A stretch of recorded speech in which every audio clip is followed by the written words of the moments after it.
Good evening, everybody, and thank you for watching VATV. My name is Abby Nguyen Burke. VATV is the voice of Vietnamese Americans in the greater Boston area.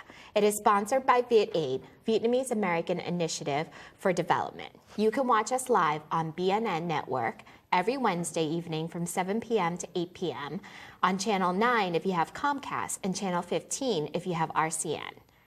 You can also go on to bnntv.org to watch us live, and if you happen to miss our live television program, it will be rebroadcast on Sunday at 5 p.m., Monday at 1 p.m., and Tuesday at 11 a.m. To watch any of our TV shows, please go onto our home website at vietaid.org. During the show, you can call in at any time at 617-708-3290. For today's program, I have a very important guest, Van Paul Lay, attorney and interim executive director for VietAID. Welcome, Van. Thank you very much, Abby. So with the change, well, tell us a little bit about the change. What is the change at VietAID? Okay, well, Nam Pham, who was the last executive director, was appointed by Governor Charlie Baker to be an undersecretary or assistant secretary in charge of international trade, film and tourism, and minority business. And we're very proud of his appointment. But we're also, very sorry to see him go because I think he's done a phenomenal job in the last 4 years. I know because I witnessed it being a member of the board for the last 4 years. So because the appointment was so quick and with very little notice, the board met and voted and asked me to serve as an interim executive director so that we have some kind of continuity within the organization. Okay. Fantastic. And so for our audience, I guess tell us a little bit more about you and Sure. Your background. Sure. So I am assuming you're Vietnamese? I am. I'm Vietnamese, and I'm told that I'm like 1/8 or 1/16 Chinese. I can never get the math right. I came to America in 1975 as a Vietnamese refugee myself. I was about 8 years old. It was a while ago for me. I won't tell you what my age is, but we settled in the Boston area in the early 80s. We settled in the Boston area, actually, and we lived in Austin-Brighton. And at that time, the rent in Austin-Brighton, if you can believe it, was very low. And so a lot of Vietnamese refugees, boat people, so-called, resettled in that area. And that's where we really settled before we migrated to the Dorchester area. Oh, okay.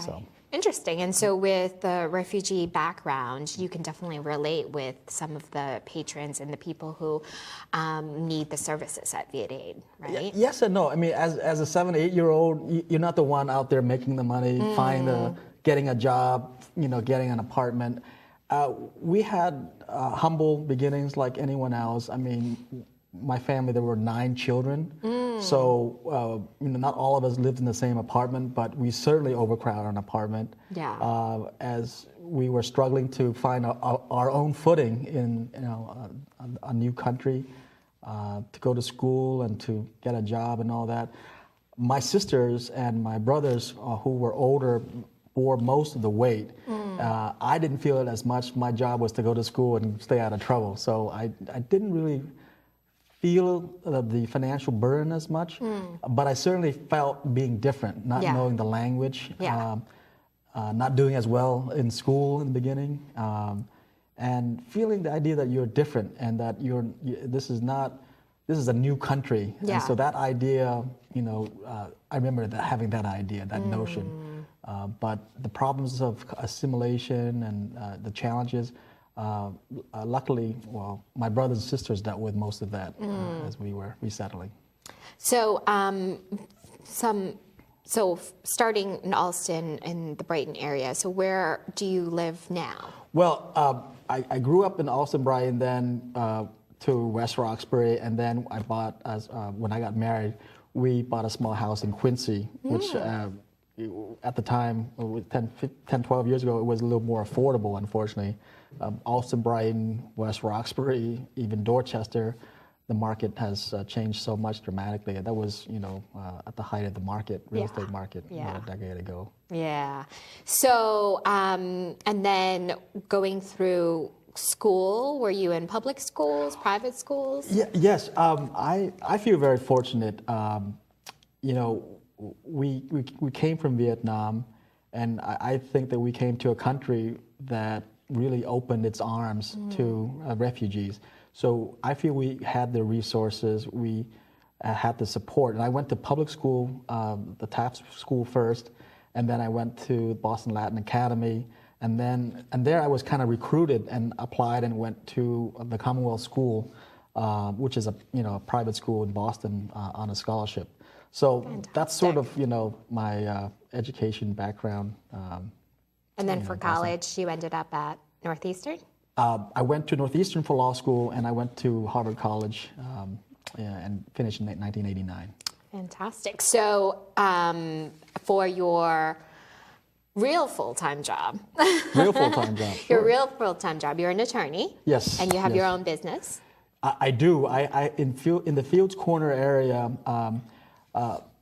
many of our audience, I don't need to say it, but Fields Corner is an area where most Vietnamese have resettled. There's about 35,000 Vietnamese in the greater Boston area, and a majority of them seem to have settled around the Fields Corner. So my general law practice is in the Fields Corner area, and it's been about 4 or 5 years since I've been established there. That's great. So are there specific fields in law that you... Sure, yes, thank you. When I finished law school in 1996, I started out as a corporate lawyer for a firm downtown. And so my real training is in just general business and corporate law. And because the legal needs of the folks in our community are more everyday people's needs, I've done more general business, real estate, and your everyday people's law, and not sort of mergers, acquisitions, securities, commercial lending, et cetera. Gotcha. So I've migrated my practice a little bit, but I enjoy it. I like working with people. Part of the satisfaction is helping them solve their problems. And, I really enjoy my work and being in our community. But I think VietAID's board, they have a good reason of appointing you as an interim director, because you do have passion for the nonprofit Well, because there was world. nobody else, really. Well, actually, in all seriousness, I've always, again, I feel I've been given a lot, believe it or not. I've been given a chance to remake my life in America. My family has always told me that. We have taken advantage of, education and the opportunities here. So maybe subconsciously, I've always enjoyed doing something that it sounds cliche, that is giving back or sort of helping other people. I actually enjoy working with people to improving their lives somehow, and I have done that throughout my career in different ways. So it's a natural for me to step in and work at VietAID as the interim exec director. That's fantastic. And then have you been an executive director for any other nonprofits prior? I have. I worked at the Sports Philanthropy Project for about 10 years, and that's a philanthropy consulting business. It's a real job. So what we did is we were funded by the Robert Johnson Foundation, and we were leveraging the communications and the media ability of professional sports teams and leagues to really promote public health causes. Like, we would partner up with these professional sports entities to work on childhood obesity prevention, anti-tobacco, seatbelt law, a variety of public health types of causes.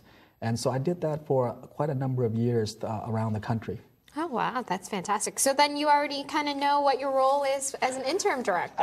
Well, not really. Every situation brings its own set of facts. Even while I was serving on the board for the last 4 years, you really had a bird's eye view, and you were really seeing things reported to you. Yeah. But it's different when you are in the trenches and dealing with the client population directly. Yep. You know, the person who doesn't speak, you know, a word of English and needs to fill out a housing application or a job application.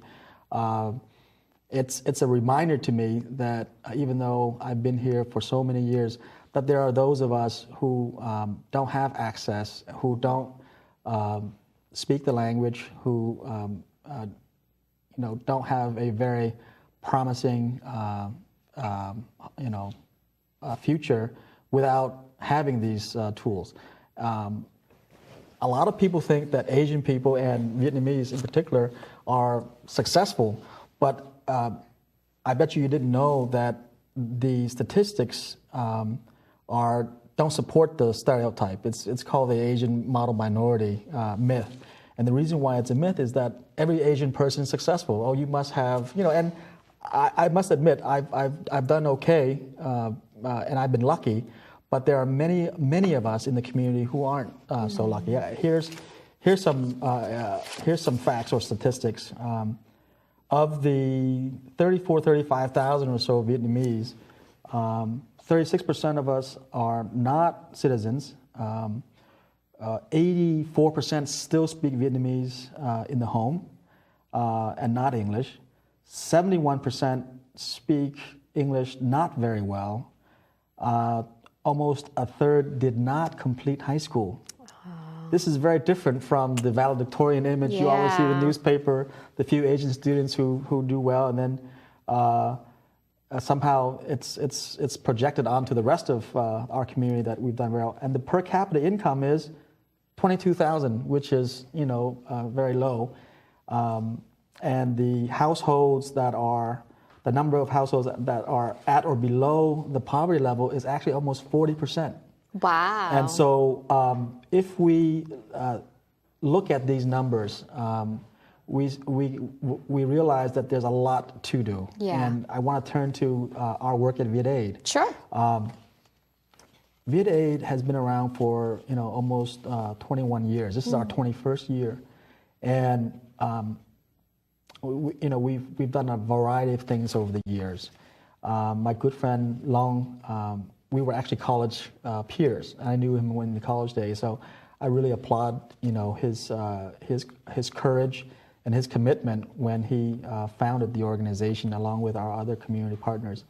20 years ago, the need was even greater because we had waves of Vietnamese who came, and in the 80s, the 90s, the need was really great. There was a strong demand for resettlement. Access to housing, affordable housing, has always been an issue. But for the Vietnamese, we also had the added burden of language. So everything that faces the mainstream community, the Vietnamese also faced, added to that, the problem of language, culture, new culture, not having the roots, all those things. So I think VietAID grew out of the need to help a lot of the Vietnamese folks in our community resettle. And we did that through providing access to affordable housing, English training, English language training, employment training, youth services. And today, and stop me if I'm going on too much, but I'm very proud of VietAID.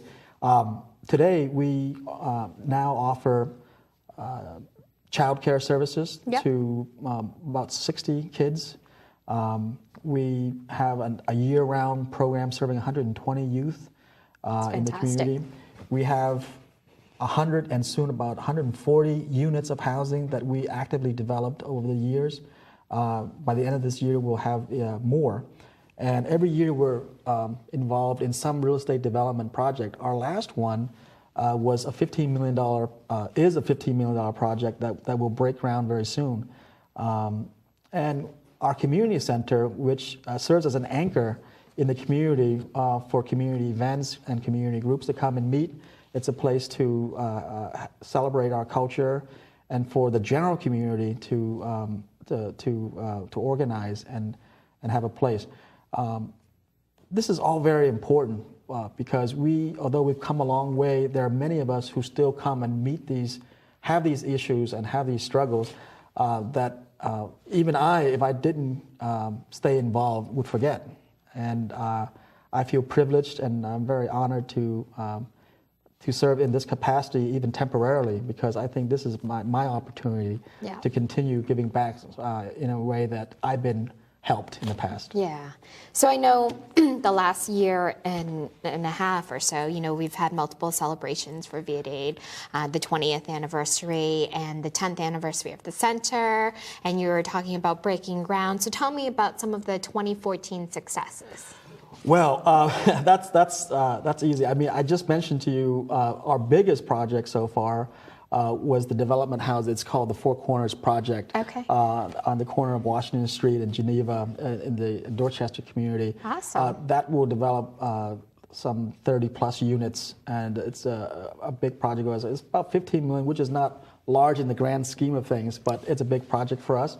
We're very excited about that. To pull it off, you have to have the support of the community, various funding sources, public and private. And I'm very proud of our team. Aspasia on our staff is the Director of Real Estate Development. She's done a phenomenal job. She's fantastic. We're very lucky to have her. That is a milestone for us. We expanded our childcare service, and we've added almost double the capacity. We're very proud of our daycare service because we are truly serving what we call the truly disadvantaged. Yeah. Kids who come from broken homes, who have special needs. We're taking them, and although the name is VietAID, one important thing that I want to highlight is that we're VietAID, but actually the people who live in our housing come from all backgrounds. And in fact, the number of Vietnamese living in the units that we develop is very small, less than 15%. So we are working in Fields Corner, which is a very diverse and I think vibrant community consisting of Vietnamese, African American, mainstream Caucasian Americans. We have Cape Verdeans. It's a phenomenal place in which we operate, and our program is very much a part of that community. And our daycare and our housing units serve a variety of folks from different ethnic communities, and we're proud of that. That is something to be very proud of. So tell me, are there any changes in 2015 that we should be expecting? Any priorities? One of our main goals is to not launch any program that we cannot do well. So we're committed to our current programming, and there's a long list of 2014 accomplishments. Our annual report is coming out where we're listing all. But I mentioned the Four Corners Project, the expansion of our daycare. We partnered with VACA, which is an organization that's been around longer than VietAID. Yes. And we're happy to invest in VACA to support it, to make sure that it can succeed, because it provides valuable client services to help the newcomers that we mentioned, providing language support, English ESL classes, direct services to help them access government resources. We did that in 2014. We did a number of things, and those are some of the highlights. Our youth services expanded and doubled its capacity. We had staffing changes that where we added a lot of highly qualified folks to our staff. Those are some of the 2014 accomplishments. And in 2015, we're looking to continue those programs. We want to constantly improve, evaluate, and improve our programming. And so that's what we're looking to do. We're also looking to redevelop another parcel. We can't announce it yet. Oh. We have a bid on a parcel. It's about, I can't say exactly how big it is, but we're constantly looking for strategic ways to develop affordable housing units for the community. I think with Nam's departure, I think it'll be a challenge for us to really pick up some of the projects that Nam was very ably. He was very able to start these projects, and we will continue some of them. Good. Well, so with a couple minutes left, will you let our audience know how they can help? Sure. Well, VietAID, we depend on the support of our partners, and the individual donors can obviously visit vietaid.org and give. You can call in and give. Financial support is great. We're always looking for that. If you want to be a sponsor of the show, that's possible too. We'll announce that program. We are looking for volunteers and good qualified people to come be a part of our board. There are many ways that you can become a part of our organization. We have an open door, and we look forward to working with anyone who shares in the vision of a strong Fields Corner and a strong Vietnamese community to come work with us. That's fantastic. Thank you so much. And I know Nam, he's always out and about in the community. So if our audience would like to come meet you, would like to, Absolutely. Drop off a check. Drop off a check, or I can come to your house. No, I'm kidding. I wouldn't do that. Not unless you want to. But no, we have events coming up. Of course, we have our annual gala, Mi Gala, in the fall. We're planning a crawfish event. It's a fundraiser. I think it hasn't been done yet, but that's good. That's in the offing. We have our Vietnamese New Year's celebration coming up, and there are a variety of ways to get involved. Stop by our community center and see all the activity there. Good. How many volunteers do you have right now, or? It depends on how you I think at least 100, because we have so many programs now. We have people involved with our daycare. We have people who come and volunteer with our youth programs. Yeah. We have people who come and use our community center who volunteer to do cleanup. We have people who are involved in our summertime programs. So I would say probably that number is around 100 now. Wow. There are people who volunteer at our housing developments to serve, on the resident boards. And we have our board members. I think the organization is very healthy in that regard. Today we had a group of college students from Rutgers come and paint the kitchen. So that was very nice and very random. But we have so many folks who come to be a part of the VietAID community, and I'm happy to be one such individual. Well, that's fantastic. Thank you for taking the time Thank you so much, Abby. to get to know you a little bit more, and we are excited to have you as the interim executive director at VietAID. Thank you so much. Thank you so much. Thank you. And we will see you guys in a couple more minutes.